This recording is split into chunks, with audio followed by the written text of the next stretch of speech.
Classes. Hello everyone, welcome to belt classes. मैं पटेल और आज हम लोग पढ़ेंगे रिमाइंडर थ्योरम, जिसको बोलते हैं शेषफल प्रमेय। तो अभी तक हम लोगों ने अपने बेसिक्स जो पोलिनोमियल्स होता है उसके बेसिक को बड़े अच्छे से देखे है ना, और उसके एक्सरसाइज नंबर 1 को बड़े अच्छे से कंप्लीट किए। तो आज हम लोग स्टार्ट करने जा रहे हैं रिमाइंडर थ्योरम, जिसको बोलते हैं शेषफल प्रमेय। तो देखते हैं कि रिमाइंडर थ्योरम शेषफल प्रमेय होता क्या है। तो बिल्कुल आप इस वीडियो को अंत तक देखिए ताकि आपको बड़े अच्छे से समझ में आए कि शेषफल प्रमेय रिमाइंडर थ्योरम होता क्या है ना। तो बिल्कुल आप इस वीडियो को लास्ट तो हम लोग देखते हैं रिमाइंडर थ्योरम। रिमाइंडर थ्योरम मतलब शेषफल प्रमेय। तो शेषफल प्रमेय बोलता क्या है, यदि किसी बहुपद f(x) को x - a से भाग दिया जाए तो शेषफल क्या होता है, fa होता है। इसे ही हम लोग क्या बोलते हैं, शेषफल प्रमेय बोलते हैं। तो यहाँ पे देखो शेषफल प्रमेय बोल क्या रहा है, अगर यदि बहुपद f(x) में मैं इस x जगह में अगर a रख दूँ तो यही क्या होता है, आपका शेषफल हो जाता है ना। तो देखो हम लोग इसके एक्सप्रेशन के लिए क्या करते हैं, हमें मालूम है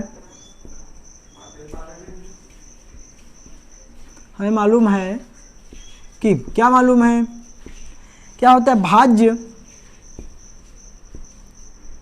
बराबर क्या होता है भाजक गुणा भागफल और ये धन शेषफल। ये जो फार्मूला हम लोग पहले भी बिल्कुल देख चुके हैं और ये कहाँ पे यूज़ कर चुके हैं ना। ये आप लोग को मैं बताया था कि आप इसको बिल्कुल याद रखिए। ये बहु जगह मतलब ये काम आता ही है, आपको ये फार्मूला याद होनी चाहिए है ना। तो जैसे कि क्या होता है यहाँ पे भाजक को क्या बोलते हैं हम लोग, डिवाइडेंड, भाजक को डिवाइजर, भागफल को कोसेंट, शेषफल को रिमाइंडर है ना। हम लोग वहाँ पे बहुत अच्छे से देखे थे जब हम लोग पोलिनोमियल्स का डिवीजन देखे थे, ठीक है। तो यहाँ पे देखो, अब यहाँ पे भाज्य क्या है, जो आपका बहुपद f(x) है यही क्या है, आपका भाज्य है। f(x) इजिकल टू क्या हो जाएगा, भाजक कितना है, x - a है। अब यहाँ पे क्या करते हैं, भागफल हमको नहीं दिया तो हम इसको मान लेते हैं qx मान लेते हैं, ठीक है। और ये प्लस मतलब ये शेषफल क्या मान लेते हैं, r मान लेते हैं हम। इसी को हम लोग क्या मान लेते हैं, इक्वेशन नंबर 1 समीकरण 1। अब आपका शेषफल पर मैं बोलता क्या है, यदि इस x जगह में a रख दूं तो यही क्या हो जाता है, जो fa होता है वही आपका शेषफल होता है। तो हम लोग क्या करते हैं, समीकरण 1 में x बराबर a रखने पर तो क्या हो जाएगा, देखो इस f की जगह में मैं f ही लिखूंगा। अब देखो x की जगह में क्या करूंगा, मैं ये a करूंगा, फिर बराबर क्या हो जाएगा, देखो इस x की जगह में फिर से मैं a - a गुणा कितना हो जाएगा q a प्लस r, ठीक है। अब देखो इसके बाद हम लोग क्या करेंगे, f a is equal to, देखो यहाँ पे a - a मतलब यहाँ पे जो a क्या है प्लस में है, ये माइनस में है, तो क्या हो जाएगा, ये 0 में हो जाएगा। 0 इंटू क्या हो जाएगा q a प्लस r, ठीक है। अब यहाँ पे देखो, यहाँ पे क्या हो जाएगा, फिर से f a is equal to क्या हो जाएगा, 0 में मैं किसी का भी गुणा करूँ क्या हो जाएगा, वो 0 ही होगा, चाहे वो कितनी बड़ी संख्या हो, चाहे वो कोई भी वेरिएबल हो। तो क्या हो जाएगा यहाँ पे 0 प्लस r। अब यहाँ पे क्या हो जाएगा, f a बराबर क्या हो जाएगा, ये देखो 0 में किसी को भी ऐड करूँ, मतलब ये देखो 0 में r ऐड करूँगा तो क्या आएगा, r ही आएगा। तो हम लोग r को क्या माने थे, यही तो शेषफल था। तो देखो अपने पास शेषफल जो आ गया fa आ गया। यही क्या बोलता है, जो fa होता है वही रिमाइंडर होता है, यही तो आपका शेषफल प्रमेय बोलता है, ठीक है। यही क्या है, आपका शेषफल प्रमेय है। अगर इतना करने के बाद भी आपको समझ में नहीं आया होगा कि शेषफल प्रमेय होता क्या है, तो बिल्कुल हम लोग 1-2 एग्जांपल लेके समझ लेते हैं कि देखो शेषफल प्रमेय होता क्या है। वैसे इससे आपको समझ में आ जाना चाहिए। अगर नहीं भी आता है, थोड़ा बहुत किसी को डाउट रहता है, तो बिल्कुल आप देखिए कि हम इसको कैसे इजी तरीके से क्वेश्चन के थ्रू समझते हैं कि शेषफल प्रमेय होता क्या है। तो चलिए हम लोग देखते हैं क्वेश्चन के थ्रू कि शेषफल प्रमेय को कैसे समझते हैं। तो अब हम लोग रिमाइंडर थ्योरम का फर्स्ट एग्जाम्पल लेते हैं, ठीक है। क्या दिया है, यदि बहुपद f(x) is equal to 2x² plus 2x - 1 का भाजक x - 1 हो तब शेषफल ज्ञात कीजिए। तो सबसे पहले हम लोग यहाँ पे जो दिया है उसको लिख लेते हैं। क्या दिया है, जो अपने पास भाज्य दिया है, भाज्य f(x) कितना दिया है, 2x² प्लस 2x - 1 और भाजक कितना दिया है भाजक x माइनस 1, ठीक है। हमको शेषफल क्या करना है, फाइंड आउट करना है, निकालना है, ठीक है। अब इतना करने के बाद हम लोग शेषफल प्रमेय में क्या देखें, लिखेंगे शेषफल प्रमेय से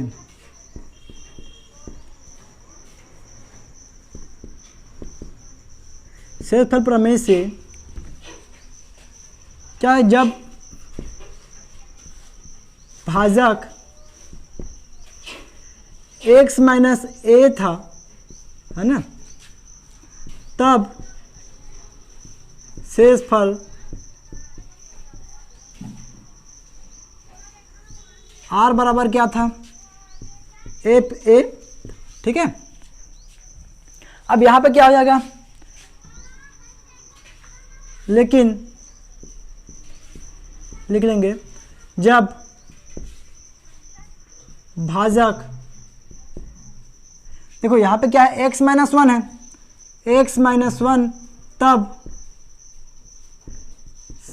शेषफल क्या हो जाएगा,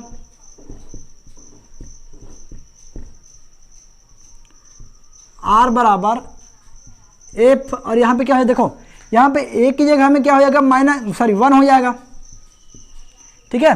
तो यहाँ पे देखो आप शेषफल प्रमेय से कंपेयर करोगे तो वहाँ पे क्या था, आपका बहुपद क्या था, f(x) था, तो वहाँ पे क्या है, जो f(x) में a किए थे तो क्या हो गया, ये r इक्वल टू f है, यही क्या था आपका शेषफल था।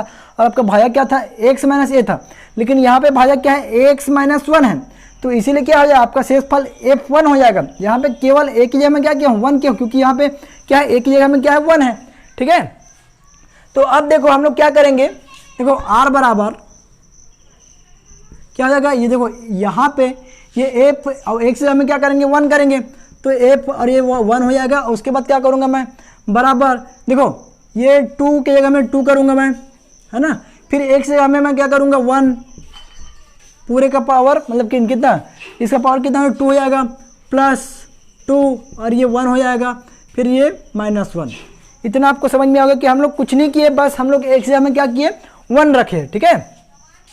अब इतना करने के बाद हम लोग क्या करेंगे, देखो ये 2 और ये कितना हो जाएगा, अगर मैं 1 का कितने बार भी मतलब गुणा करूं, 1 का स्क्वायर है तो वो तो 1 ही आएगा ना, तो कितना हो जाएगा, 2 इंटू 1 प्लस यहाँ पे क्या हो जाएगा, 2 इंटू 1, तो कितना हो जाएगा, 2 हो जाएगा, और ये माइनस 1।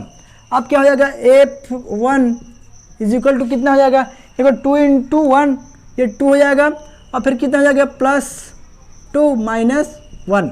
अब उसके बाद क्या हो जाएगा, देखो f1 इज इक्वल टू कितना हो जाएगा, 2 और 2 कितना हो जाएगा, 4, ये माइनस 1। अब उसके बाद क्या हो जाएगा, f1 इज इक्वल टू कितना हो जाएगा, 3। यही आपका क्या है, जो f1 है यही आपका क्या है, शेषफल है। तो देखो शेषफल प्रमेय से हम लोग को मतलब लाभ क्या है, फायदा क्या है, हम लोग बिना डिवीजन किए हम लोग क्या करते हैं, सीधा सीधा शेषफल रिमाइंडर फाइंड आउट कर सकते हैं। यहाँ पे हम लोग कुछ नहीं किए, केवल कंपेयर किए x माइनस 1 का x माइनस a से, और यहाँ पे क्या किए, a की जगह में केवल 1 पुट किया और यहाँ पे रखे, और यहाँ पे अपने पास क्या आ गया, जो शेषफल आ गया, ठीक है। तो देखो आप लोग रिमाइंडर थ्योरम से कितनी आसानी से आप शेषफल फाइंड आउट कर सकते हैं, ठीक है। तो हम लोग एक आगे एग्जाम्पल और लेते हैं ताकि आपको और अच्छे से थोड़ा बहुत भी डाउट होगा तो क्लियर हो जाए, ठीक है। तो अब हम लोग सेकेंड एग्जाम्पल लेते हैं और देखते हैं कि इसको कैसे सॉल्व करते हैं ताकि आपको और अच्छे से समझ में आए, अगर थोड़ा बहुत भी डाउट होगा तो, ठीक है। तो सबसे पहले हम लोग क्या करते हैं, जो दिया है उसको लिख लेते हैं। क्या दिया है अपने पास,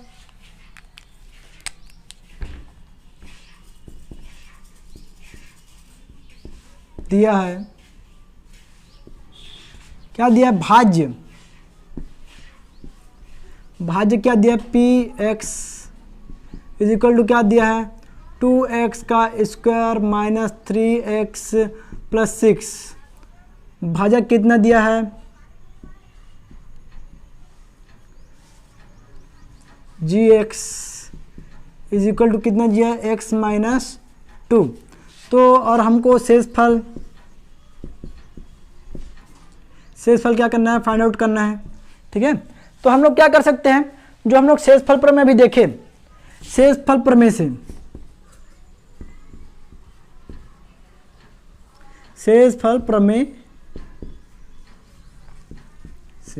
यहाँ पे मैं आपको फर्स्ट एग्जाम्पल में बिल्कुल यहाँ पे लिख के बताया था कि कैसे हम लोग कंपेयर किए। आप यहाँ पे डायरेक्टली भी लिख सकते हो शेषफल प्रमेय से। जो शेषफल होगा r इक्वल टू क्या हो जाएगा, यहाँ पे देखो यहाँ पे पी एक्स है, वहाँ पे एफ एक्स था, मतलब यहाँ पे कोई डिफरेंस ऐसा नहीं आएगा कि यहाँ पे पी है तो कुछ मतलब अलग से हो जाएगा। वहाँ पे एफ था, यहाँ पे पी है, तो यहाँ पे क्या कर लूँगा पी। अब यहाँ पे एक जगह में क्या कर लूँगा, देखो यहाँ पे क्या था, एक ही जगह में फर्स्ट एग्जाम्पल में 1 था, यहाँ पे क्या है 2 है, तो यहाँ पे हम लोग क्या कर लेंगे, यहाँ पे 2 कर लेंगे। ठीक है, तो देखो जब a था तो a किए, 1 था तो 1 किए, यहाँ पे 2 था तो 2 कर लिए। ठीक है, अब उसके बाद क्या करेंगे हम लोग, r बराबर P2 बराबर कितना आ जाएगा, देखो इसकी जगह में हम लोग क्या करते जाएंगे, हम लोग देखो 2 की जगह में मैं 2 को रखूंगा, उसके बाद क्या करूंगा, देखो x जगह में मैं क्या करूंगा 2 का और ये पूरे का स्क्वायर, फिर ये कितना हो जाएगा -3 इंटू कितना हो जाएगा 2 और फिर कितना हो जाएगा +6। ठीक है, अब उसके बाद क्या करेंगे, हम लोग लिख लेंगे P2 बराबर कितना हो जाएगा, देखो 2 इंटू कितना हो जाएगा, ये 2 का स्क्वायर मतलब कितना हो जाएगा 2 बार गुणा, तो कितना हो जाएगा, ये 4 हो जाएगा। देखो 2 का स्क्वायर का मतलब क्या होता है, ये अगर 2 का ये देखो 2 का घात 2 है तो इसका मतलब क्या होता है, इस 2 का 2 बार गुणा। ठीक है, तो कितना हो जाएगा, ये 4 हो जाएगा। ठीक है, तो यहाँ पे हम लोग क्या किए 2 और इंटू ये कितना 4, अभी कितना हो जाएगा 3 इंटू 2 कितना हो जाएगा 6 हो जाएगा और ये +6। तो यहाँ पे देखो ये क्या हो जाएगा, सबसे पहले तो हम लोग क्या कर लेते हैं P2 बराबर ये क्या कर लेते हैं, दोनों को गुणा करेंगे तो कितना हो जाएगा, ये 8 हो जाएगा, 8 -6 +6, तो देखो -6 +6 कैंसिल आउट, ये 0 हो जाएगा। अब बचेगा क्या अपने पास, P2 बराबर कितना हो जाएगा 8। यही क्या है आपका शेषफल है और यही क्या है आपका आंसर है। ठीक है, तो देखिए हम लोग शेषफल की सहायता से, शेषफल प्रमेय की सहायता से कितना आसानी से हम लोग सीधा शेषफल हम लोग रिमाइंडर फाइंड आउट कर लेते हैं। जबकि हम इसी को भाग देने जाए तो उसके लिए बड़ा लंबा प्रोसेस होगा कि हम लोग बिल्कुल उसको लॉन्ग डिवीजन मेथड से सॉल्व करेंगे, है ना, तो तब जाके ये शेषफल आएगा। लेकिन यहाँ पे केवल हमको एक वैल्यू पुट कर देने पे हमको सीधे क्या मिल जा रहा है, एक हमको रिमाइंडर मिल जा रहा है ना। तो हम लोग इसी प्रकार एक शेषफल प्रमेय के 1-2 एग्जाम्पल और देखेंगे जिससे आपको बड़े अच्छे से क्लियर हो कि ये शेषफल प्रमेय है क्या और ये क्या होता है। ठीक है, तो आशा करता हूँ कि आज का वीडियो आपको समझ में आया होगा कि शेषफल प्रमेय है क्या।